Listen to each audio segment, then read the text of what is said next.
Hello everyone. Nisha Sanjeev with you all. Today I want to share a personal story about my journalism days. In fact, since childhood, my only aim and dream in life was to be a writer. So it's in this context that you need to listen to the story, yeah? I got this opportunity to work for the leading English newspaper of the region, and I was so thrilled and so excited. And it was a fabulous team, fabulous colleagues, and a thorough gentleman for an editor. Right from the first week, he trusted me with pages. He trusted me with reporting. I did go out reporting as well.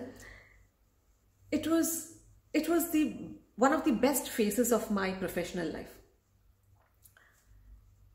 Around 7 months down the line, everything changed because this editor had to leave Dubai for personal reasons.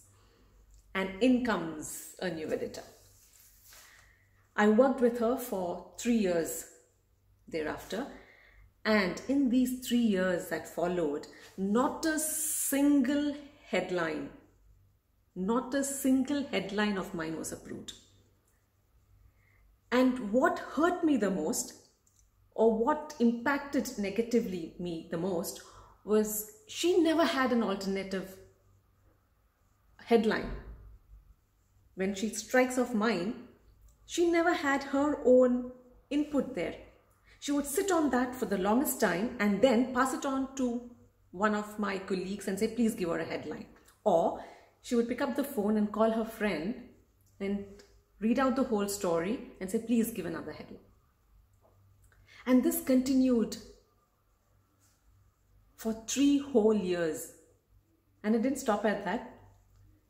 Every alternate line of my story was altered. Now, this is the thing with English language. You can write it in 20 different forms, right? As long as the grammar is correct, as long as the spelling is correct, and when you're working for a newspaper, when you're working for the media, you have something called the in-house style. So as long as the in-house style is also maintained, you can write a paragraph in 20 different ways. That's your style of writing. That's your narrative. Now, every alternate line she would strike and she would write it in her way. If I put a comma after one word, she will alter it, put it out there in the beginning. Or if it is in the if it's an active sentence, she'll jumble it up and make it passive. Whatever. When I get my copies back, they would be more of red than black print. Why I'm saying this was, by the end of 3 years, no exaggeration, absolutely no exaggeration. By the end of 3 years, I was in such a state. If somebody were to ask me my name, to spell my name, I would think twice before saying that.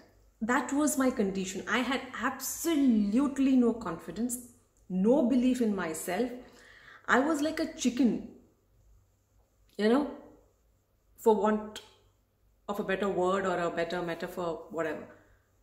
I was in a very vulnerable state.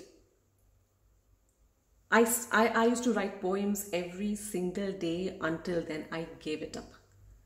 I had no confidence, even in the confines of my own bedroom, in my own space, where I could relieve myself writing poems. I had stopped because I started doubting my capabilities and capacities and skills to such an extent I was impacted.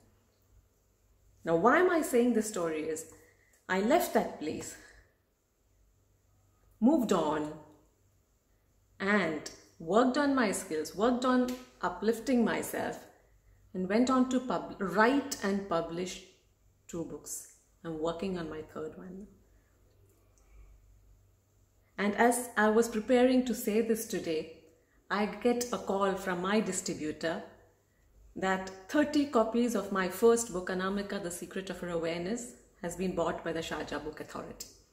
So why I'm saying this is, of course, you need to work on your skills. Of course, you need to work on your craft. But there's something called luck. There's something called grace. There's something what people call opportunity, being at the right place at the right time. So you can work on your skills. You can work on your craft. But how do you attract this luck? How do you attract this grace? That is what I want to talk to you all about. That is what is called manifesting. That is what is called the attractive factor. That is what is called working on your energetic self. So to those of y'all who have these aims and dreams, and you've been doing all that you can possibly can, and still have not made it to where you really desire to be, join me for this masterclass that I'm conducting on Saturday, this is November 28th at 4 p.m. UAE time. I will give you all the tips and tools and techniques for manifesting your desires. And if you wish to join my December batch, we meet every Saturday for 1 hour and we go in depth about practicing these tools and techniques. You will also be supported by WhatsApp groups every single day. I've been doing this manifesting, I've been teaching this manifesting tools and techniques for some time now, and my students have got amazing results, or if you want to call magical results, right from mending their personal relationships to manifesting their jobs to manifesting money as well. So it works because you need to put in the practical. On the practical side, of course you work on your skills, of course you work on your craft, of course you do learn whatever you have to do, but you also need to uplift your energetic self. You also need the quantum help, and that is what manifesting is all about, and that is what I teach. And this is an opportunity for you, an invitation for you to join my masterclass this Saturday, or directly join the course that starts on December 1. The link to both is there, will be there in the comments as well as in the description above. So happy manifesting.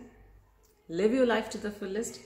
Have the confidence and the drive and the passion and the motivation to go live your dreams. Until next time, God bless. Be happy.